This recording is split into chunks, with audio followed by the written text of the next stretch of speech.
12, 11, 10, 9. Ignition sequence start. 6, 5, 4, 3, 2, 1, 0. Tower clear.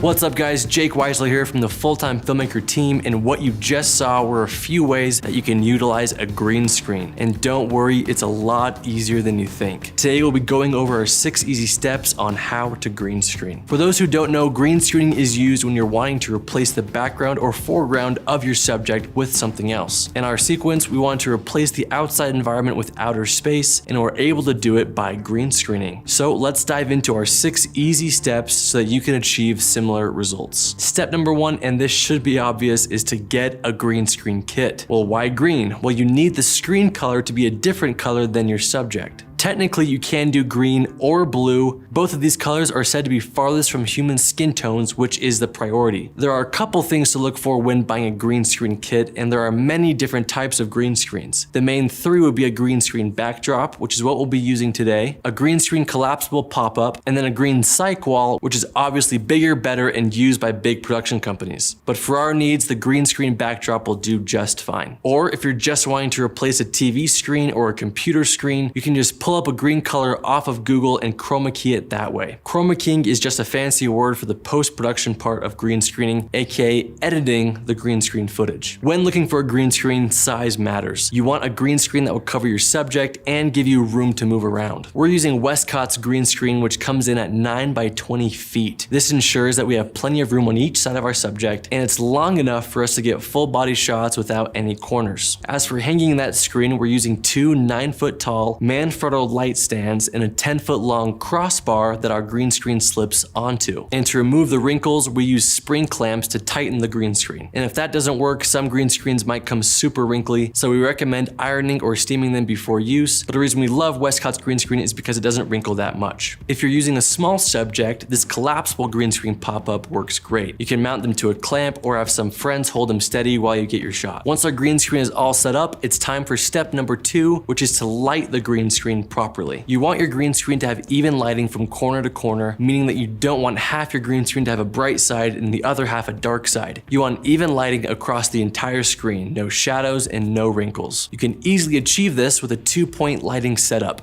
We're using Aputure 300Ds pointed at both ends of the green screen to remove any shadows. It might take a few tries, but you want to position the height and distance so that it removes all shadows and evens out the highlights. Now that your green screen is all lit up, it's time for step number 3, which is to plan out your shot list. What shots are you going to be using for the green screen? Is the green screen going to be used to replace the entire background or just partially? Is it a medium shot? Is it a tight shot? Is it a full body shot? Where is the replacement scene taking place, indoor or outdoor? When planning out our intro sequence, I knew that for 90% of the shots we'd be using the green screen to partially replace our background, and knowing which shot is for which is a must when doing step number 4. Step number 4 is placing and lighting your subject. The first tip here is to place the subject as far from the green screen as possible to reduce the amount of spill on your subject and shadows that the subject might cast on the green screen. Spill is when the green screen puts green ambient colors onto your subject, which makes it much harder to chroma key in post. The farther your subject is, the less spill you'll see.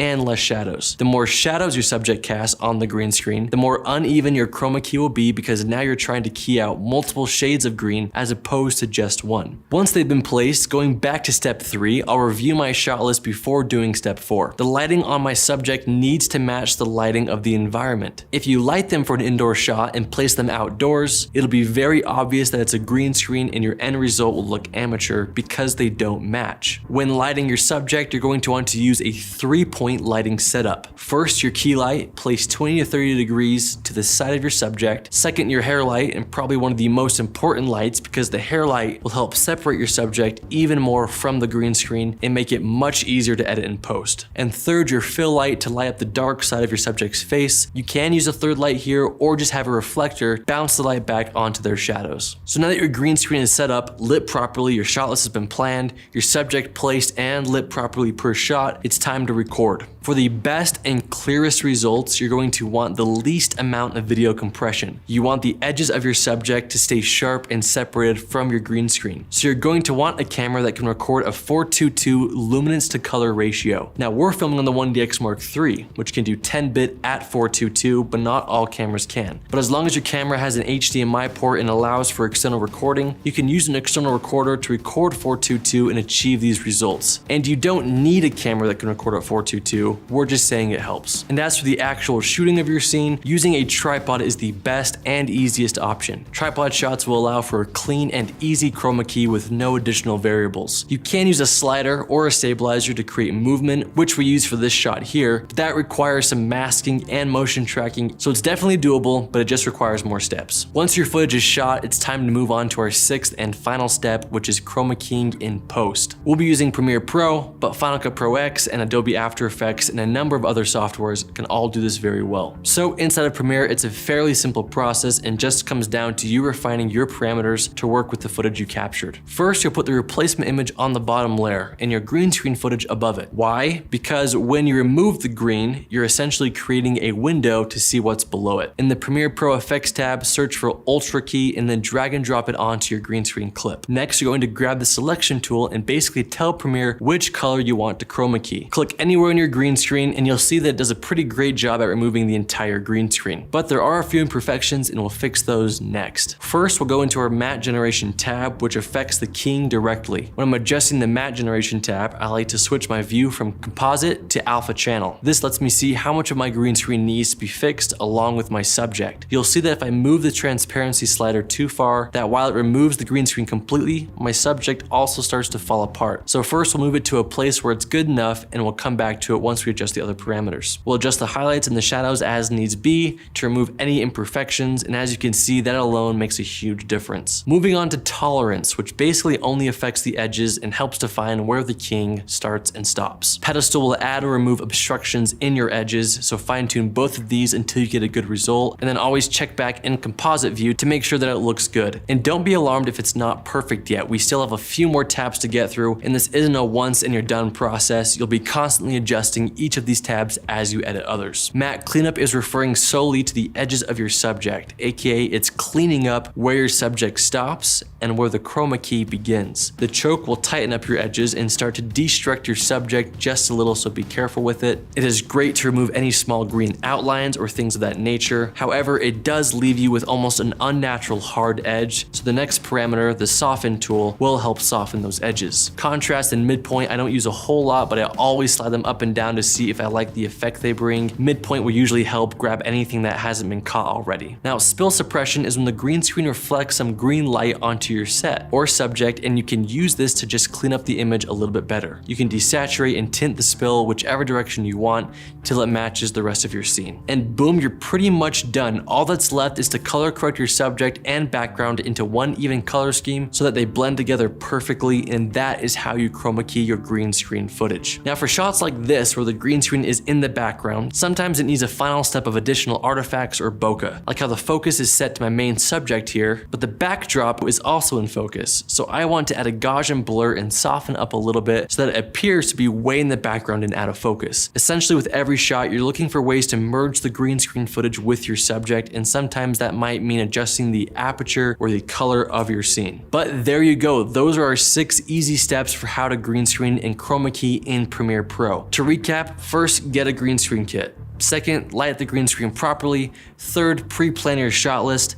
Fourth, place and light your subject. Fifth, record your shot. And sixth, chroma key in post. But that's it for today, everyone. I hope you enjoyed. Please hit that like and subscribe button so you can be notified when we come out with new tutorials. Also, this is just one of over 400 videos that we offer inside of our online school, Full-Time Filmmaker, which is the ultimate place to learn everything you need to know about filmmaking. We talk about equipment, how to edit, how to color grade, how to film commercials and weddings and music videos, you name it, we have a tutorial about it. We have over 13,000 students from all over the world who, like you, are wanting to learn the ins and outs of this business. So if you're interested in being a part of our incredible online community, click the link below and join today. We also have created a free 1-hour training where you can learn our top 10 secrets for achieving cinematic shots, along with a quick preview of what our course is all about. One attendee said he learned more in that 1 hour than he did in an entire semester at film school. Anyways, we'd love to have you. That's it for today. Thanks for tuning in. If you have any further questions, please let us know.